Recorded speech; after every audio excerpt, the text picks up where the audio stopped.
আসসালামু আলাইকুম। জানেন আলাপ কীভাবে ডিজিটাল করা হয়। এটা মিরপুর 1 নম্বরে মাজার রোড।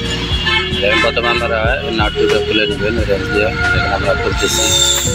তো এভাবে খুলে প্রথমে উপরকার পাটটা খুলতে হবে, এখানে আমরা খুলতেছি। মশারগুলা খুলতে হবে, মশারগুলা খুলে নিচ্ছি। আচ্ছা, এখন উপরকার পাটটা আমরা খুলবো। এখন ওইদিকে মিটারের যে লকটা আছে, লকটা লাগানো আছে, লকটা খুলে দেব। আপনারা দেখেন কীভাবে খুলতে হয়। আমরা এক এক করে খুলে খুলে আপনাদেরকে দেখাচ্ছি। দেখেন প্রথম বারটা খুলে দিয়েছি। এখন আপনার পিতলের যে বারটা আছে, বারটা খুলে দেব। এখন পিতলের বারটা আমরা খুলে দিচ্ছি।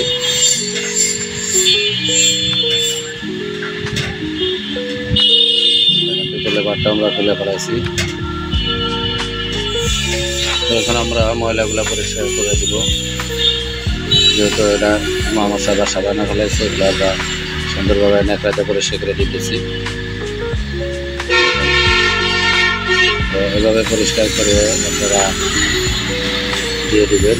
এখানে এরপরে আপনার মনিটর এবং লোড সেলের যে বক্সটা আছে, বক্সটা উপরকার প্লেটের উপরে বসাই দিবেন। এখানে বক্সটা বসাই দিতেছি।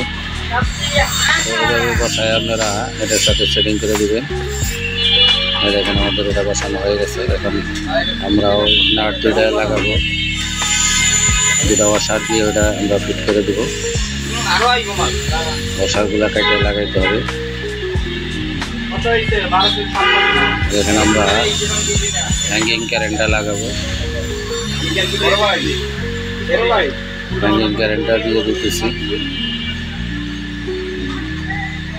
দেখেন কারেন্টটা আমরা ভিতর দিয়ে লাগিয়ে দিতেছি। বাস আমরা লোড সেলের সাথে যে হ্যাঙ্গিং কারেন্টটা লাগানো হয়, সেটা এখন আমরা অ্যাডজাস্ট করে দেব, নিখুঁতভাবে বসাবো। দেখেন এগুলো টাইট করে দিতেছি। বাস নাটটা এখন আমরা টাইট করে মিটারের রেঞ্জ অনুযায়ী বসাবো, যাতে সঠিক ওজন কোনো জায়গায় না বাজে। এইভাবে সুন্দরভাবে বসাই দিলে জিনিসটা অ্যাকুরেটভাবে বসে যাবে। দেখেন আমাদের লোড সেলের বক্স এবং প্লেটটা লাগানো গেছে। এখন আমরা মনিটরটা কানেকশন দেব। মনিটরটা অবশ্যই কাতার দিয়ে ঢালাইকায় কানেকশন দিতে পারলে জিনিসটা সুন্দর হয়। দেখেন আমরা বক্সটা লাগিয়ে দিতেছি। বাস আমাদের লাগানো হয়ে গেছে। এখানে আমরা ওজন দিচ্ছি 700 গ্রাম বাটখারা দিচ্ছি। এখানে 700 গ্রাম এসে করতেছে। তো সবাই ভালো থাকবেন। এইভাবে যারা দেখেন ওজনটা থেকে মনিটরটা আমরা ফিটিং করে দিচ্ছি, ফিটিং করে দিতে পারবেন। তো এটা দেখলে আপনারা ডিজিটাল করতে পারবেন। এভাবে লাগিয়ে দেবেন। ধন্যবাদ সবাইকে। আসসালামু আলাইকুম।